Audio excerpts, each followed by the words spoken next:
Se comenta que en Ultar, una villa situada más allá del río Sky, ningún hombre puede matar a un gato, cosa que creo con total convicción cuando observo al que en este mismo instante está ronroneando frente a esta luz, pues los gatos son muy enigmáticos y se hallan cerca de extrañas cosas que el hombre es incapaz de ver.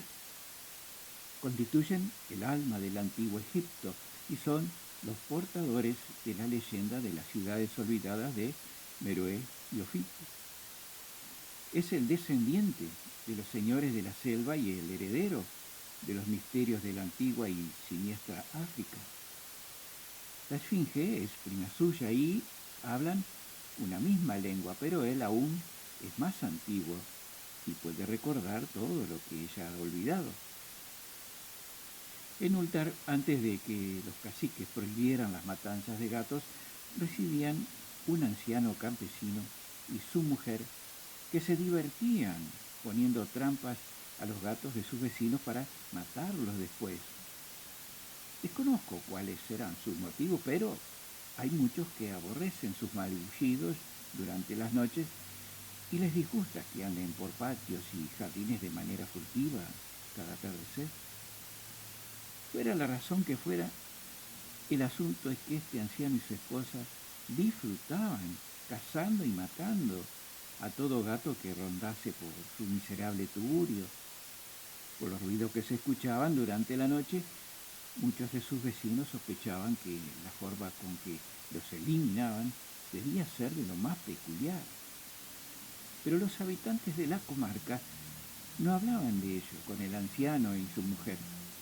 Por la expresión de sus rostros marchitos, mostraban siempre, ya que su cabaña era muy pequeña y siempre estaba sombría, bajo las sombras de unos enormes olmos que crecían en la parte posterior de un patio descuidado. En verdad, aunque los dueños de los meninos odiaban a estos repulsivos personajes, aún les tenían un mayor temor, y en vez de acusarles de brutales asesinos, se limitaban a evitar que sus amadas mascotas pudieran acercarse al apartado cobertizo oculto bajo aquellos árboles tan sombríos. Cuando un gato desaparecía, tras un inevitable descuido, y sus maullidos se oían en la noche, el dueño suspiraba con impotencia, o le daba gracias a Dios porque no hubiese sido uno de sus vástagos, pues los habitantes de Ultar eran personas sencillas y desconocían de dónde habían llegado aquellos gatos.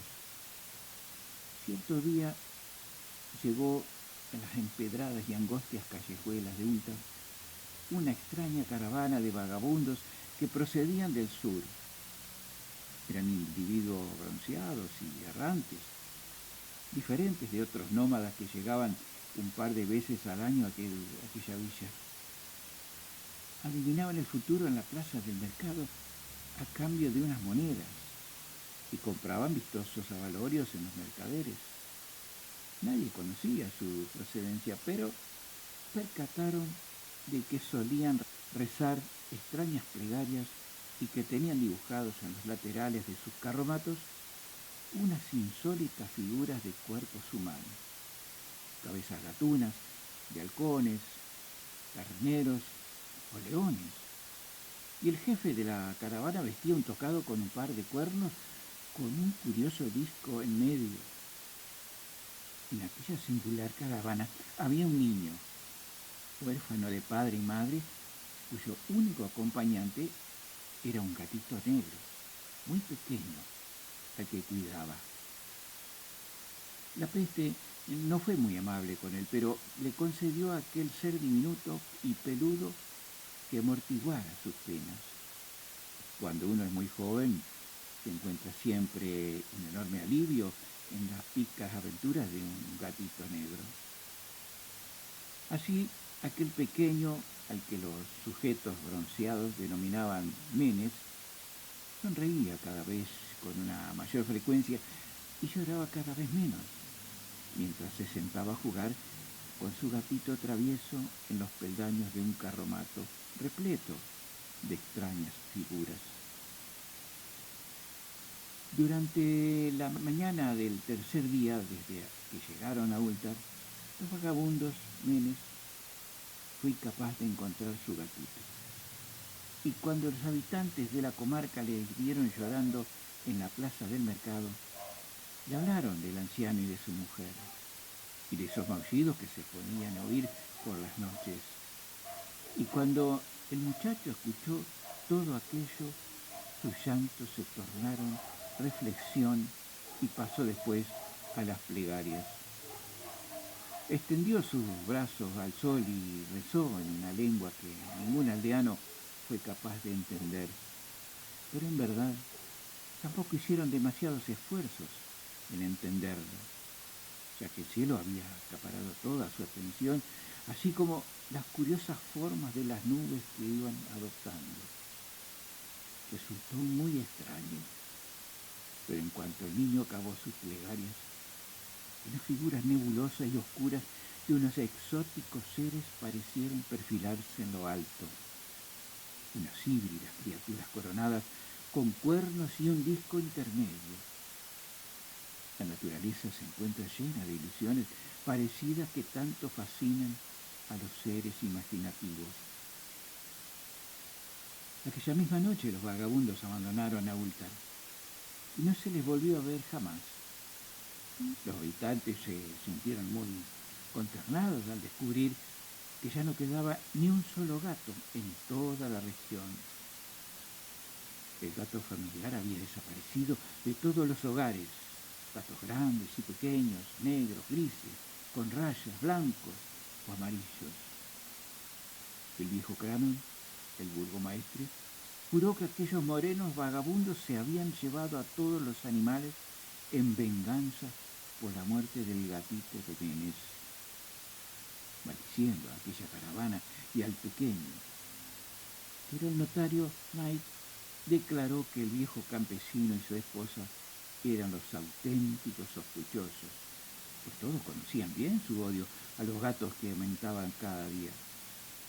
Pero nadie se atrevió a acusar a la extraña pareja, pese a que el pequeño Atal, el hijo del posadero, aseguró haber visto a todos los gatos de la aldea en aquel maldito patio bajo la arboleda, marchando en círculo lenta y ceremoniosamente, en filas de a dos, alrededor del tugurio, como llevando a cabo algún extraño ritual propio de los gatos. Los campesinos no sabían que el citre era un niño tan pequeño, y aunque tenían miedo que la siniestra pareja hubiese hechizado a todos los gatos para provocar su muerte, prefirieron no tener que hacer frente al anciano campesino hasta que saliese de su repulsivo y sombrío habitáculo. Y así el pueblo de Ultar se durmió embargado en una impotente rabia. Pero cuando todos se levantaban al alba, cada gato ya había regresado a su casa respectiva. Los grandes y los pequeños, los negros y los grises, los rayados, los amarillos y los blancos. No faltaba ni uno solo. Todos parecían lustrosos y vigorosos y ronroneaban colmados de satisfacción. Los aldeanos hablaron entre ellos y no quedaron poco asombrados. El viejo Cranon volvió a insistir en que aquellos morenos vagabundos se los habían llevado, ya que los gatos no habrían regresado vivos jamás del chamizo del anciano matrimonio. Pero todos coincidieron en que la negativa de sus mascotas a comer sus raciones o a beber su platito de leche resultaban extraordinariamente peculiares. Y durante un par de días enteros, los orondos y perezosos gatos de Ultar no probaron ningún alimento y se conformaron con arrullarse al amor de la lumbre o bajo el sol. Pasó toda una semana hasta que los lugareños se percataron de que ninguna luz se encendía al anochecer en las ventanas de la casucha oculta entre los árboles. Después, el consumido Nick comentó que nadie había logrado ver a la marchita pareja desde la noche en la que todos los meninos desaparecieron. A la siguiente semana, El burgomaestre tomó la decisión de superar sus miedos y así visitar, como era su deber, aquella extrañamente silenciosa choza, aunque tuvo la suficiente prudencia de llevarse como testigos a Jean, el herrero, y a Tree, el picapedrero. Y tras derribar la frágil puerta, no pudieron encontrar más que un par de esqueletos humanos, limpios, impecables, recostados sobre el suelo de tierra, así como un montón de cucarachas que correteaban por los oscuros rincones de la choza. Se habló después mucho entre los habitantes de Ultar. Sar, el corregidor, discutió mucho tiempo con Mick, el enclenque notario. Hasta el pequeño Atay, hijo del posadero, fue interrogado intensamente y se le regaló después un dulce como compensación. Hablaron sobre el anciano campesino y su esposa, de la caravana de bronceados vagabundos, del pequeño Menes y de su negro gatito, de las oraciones de Menes y del aspecto del cielo mientras se las recitaba, de las acciones de los gatos de la noche en la marcha de los carromatos